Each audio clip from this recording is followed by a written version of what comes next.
Greetings, everyone. Welcome to the latest episode of the Alaska Bigfoot Studies. I'm your host, Chuke, accompanied by my Akita attack dog, Cookie. Heel. Sorry if I say that a lot during this. He's recently back from training. Heel. Heel. Say it. Good boy. Heel. And he is trained off leash, which is pretty impressive. Just give him little reminders here. So I'm sorry. Heel. Heel. Sorry if that gets annoying, but really excited. I think he has to go to the bathroom. That's why he's not healing as good as he normally does. We've been running into moose on this trail. Heel. See how he does with this dog. Sit. Good boy. Oh, okay. Thank you. Okay. He's just in training. Okay, heel. No, off. Heel. Heel. Sorry about that. Heel. Off. Off. Heel. Cookie. Heel. Good boy. Good boy. Heel. We're not playing right now. Heel. Good boy. Yeah, you ignored the pit bull. Good job. Good job. Anyways, we got the band back together with Heel. Rob Roy Menzies and Baxter are both in this episode. Heel. And we got the band back together. So very excited about that. Shout out to Jomo and all my regular listeners. Having a ball with this Insta360 camera, by the way. Heel. He's got to go to the bathroom, so he's a little bit ahead of the thing. So anyways, sorry about this, guys. Heel. The video we're doing today is about Bigfoot interacting with other animals and actually having a relationship with them symbiotically. We even have some reports of Bigfoot keeping pets. So, heel. Heel. God, you guys are going to get so sick of me saying that. But we do have some interesting reports. Let's just check in with Rob Roy and Baxter and see what they have to say. Right, we're joined with Rob Roy Menzies at the Bigfoot Art Gallery in Palmer, Alaska. Woo! Got another topic for you. This is an idea that Baxter gave me. He's going to chime in too. But he has heard of Bigfoot having relationships with other animals, specifically symbiotic relationships with wolves and other predators. Have you heard any stories about Bigfoot interacting with animals up here? Very few. The ones I've heard, now, I've heard some stories about horses. Whoa. Yes, not pleasant either. And this is kind of like out there. Right. But I want to say I've heard this from a few of the natives in the lower 48. Okay. But apparently I've heard this. Now, just don't get mad at the messenger. Right. But apparently there's been situations where Bigfoots will try to have with a horse. I knew you were going to say that. Yep. Oh, I had to man. beat my own self out. But Wow. That's almost too much to even fathom. Mating with a horse, then. Yes. Wow. I've heard that. Interesting. They have this thing with horses. And I don't know if it's just, like a prisoner, in the prison for a long time. And they just, Well, they're alone usually. And it's a pretty solemn creature. I'll just get that out of the way because that's probably the weirdest thing I've heard. Yeah. But when the stories I've heard are fascinating, though. Mm-hmm. They're like, wow, this doesn't sound like these people are kidding either. Right. But as far as relationships, coyotes seem to have something. The coyotes seem to be around where the Bigfoots. I've heard a lot of sightings where they hear coyotes or they see coyotes. Interesting. And then a Bigfoot vocals out. I don't know if they follow each other around. Mm-hmm. Like maybe the coyotes pick off of what Bigfoots kill, or they just kind of learn, to be around each other. Certainly bears. Yeah. They've got to have some kind of I would say more of an understanding. Absolutely. Although I have heard of, not many, but I've heard a couple stories of Bigfoots killing bears. Mm-hmm. But I would think, an 8-foot Bigfoot and an 800-pound brown bear Yeah. I think they would probably just try to leave each other alone, for the day. Absolutely.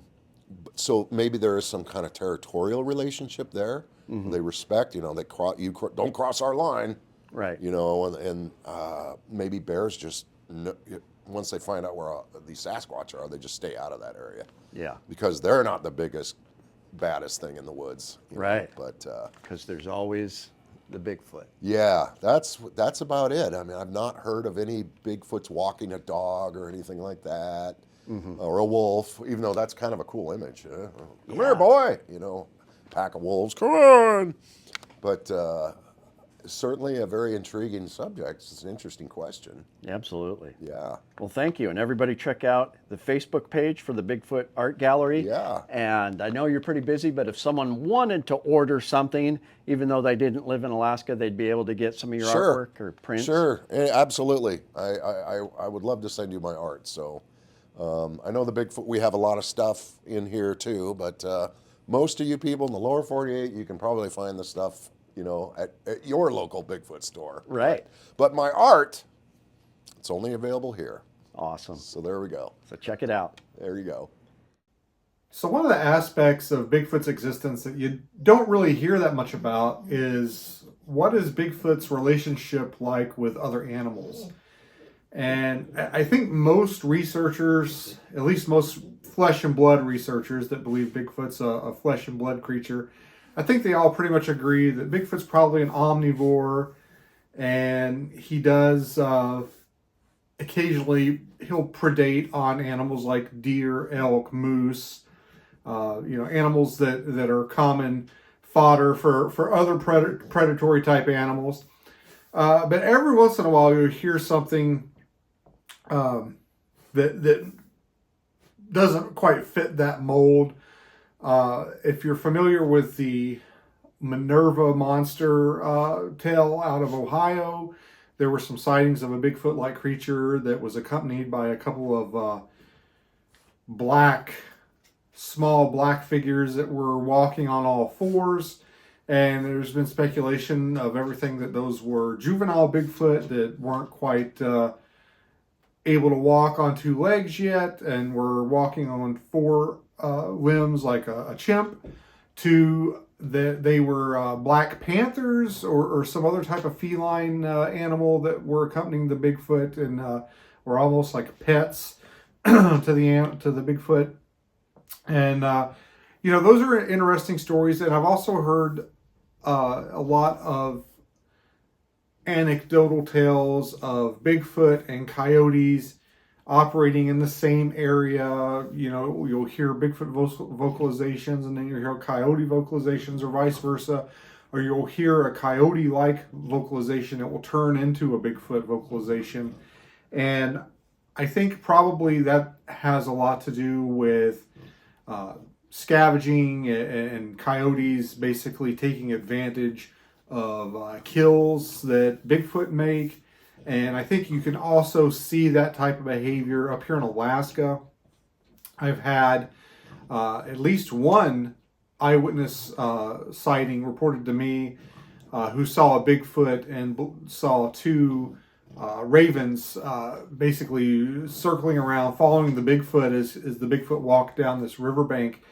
And I believe probably in all likelihood they were probably waiting for the Bigfoot to make a kill, or maybe there was a kill nearby and the ravens were waiting to swoop in and take advantage of that and scavenge off of that.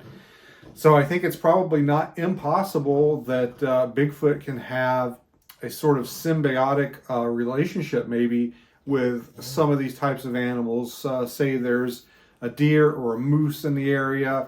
Obviously a coyote or raven's not going to be able to take that animal down, but if they're able to somehow alert the Bigfoot that, hey, there's prey animals over here, then if the Bigfoot's successful in his hunt, then possibly the raven or coyotes might reap the benefits of that and get to scavenge off a Bigfoot's kill. So I don't think it's certainly not beyond the realm of possibility that Bigfoot can have a sort of symbiotic relationship with some of these scavenger type animals.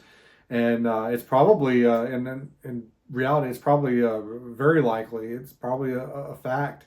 We see this behavior in a lot of other different animals. They'll take advantage of kills. They'll help other animals to find food sources so that they can eat. So I think that probably, I think there's a good chance that while a Bigfoot might be a predator and might take advantage of animals to eat, that there also might be other animals taking advantage of Bigfoot's diet and the way that Bigfoot kills and maybe leaves behind some scraps, or maybe even Bigfoot's has some sort of altruism where it realizes that it's an important relationship, and hey, if I give this coyote or bird some food, I'll get rewarded with more food later. They will show me where there are other prey animals. So I don't think that's a far stretch of the imagination when it comes to Bigfoot. I think it's entirely possible, most likely possible, honestly. Does every single Bigfoot on the North America probably have a relationship like that? Probably not. It might be relegated to certain geographical areas or certain troops of Bigfoot, or it might be a learned behavior from certain scavengers to hang out with the Bigfoot or hang in their general vicinity. But I think it's certainly not a huge stretch of the imagination to believe that can and does happen if Bigfoot exists. So he did his bathroom thing. Now he's walking by my side, as he should be. Really interesting. I do think that Bigfoot are a lot more intelligent than we give them credit for. And so I could see a Bigfoot having a pet, such as a coyote, maybe a squirrel, something like that. Wolves, I don't think they would domesticate, but wolves and bears have got along before. Bears and Bigfoot, I think, like Rob Roy said, they have an understanding where they understand each other and just kind of give each other space. So I think they just try to avoid each other. Heel. But very interesting. And what Bean said about the ravens is super cool, because I have experienced what a lot of hunters do, where a raven will fly over you kind of low and then tip its wing towards where the game animal is. Then you go get the animal and then it gets to peck its eyes out. Heel. So I absolutely think that the reports of ravens following around Bigfoot are true and interesting, very interesting to say the least. So the exciting thing about this whole dog thing for me is we are actively planning some excursions with both Beans Baxter and Rob Roy Menzies. And I'm super excited because Rob Roy is the ultimate hunter. Camper. He's got a bunch of secret spots, bunch of camping equipment. I, of course, have done my overlanding thing. And now that I have an obedient dog that's not going to attack other dogs, I can bring him around Banjo and they'll get along and we can just have fun, go out into the wild and do excursions and investigations. I will be meeting up with Beans in a couple weeks. We may do some investigations. We're definitely going to do some interviews, but it's going to be a lot of fun. And I did want to say that, like I was saying before, Bigfoot is very human-like, more human-like than we give him credit for. And I think in that sense, he can communicate with other animals, even have them as pets, possibly. But, we see the bears and wolves getting along. Ignore. And I think there's something to that.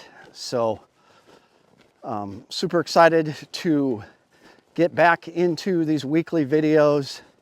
And really soon, we got spring coming up. Spring is almost in the air. And we will be doing lots of videos. It's hard for me to stay on topic with this. This is a really cool effect though, so I think this kind of camera angle will be fun for investigations. Absolutely. There was some more points I was going to make, Heel, and I'm trying to remember what they are. And it's gone forever. Oh yeah, it depends on the attitude and personality of the Bigfoot, because as we know, in the YK Delta, Western Alaska, hairy man has been known to rip dogs in half. So I'm worried about bringing my dog out there. I don't want him to get ripped in half by a hairy man, literally. So it just depends. Just like some bears are super mean, some bears have been nice to wolves and ignore wolves at times. So just a really interesting topic. We'll explore it some more as we go on, but thanks for tuning in, guys. Really appreciate you all, and I'll see you next week. Heel. Look at how obedient he is. It's amazing. Bye, guys.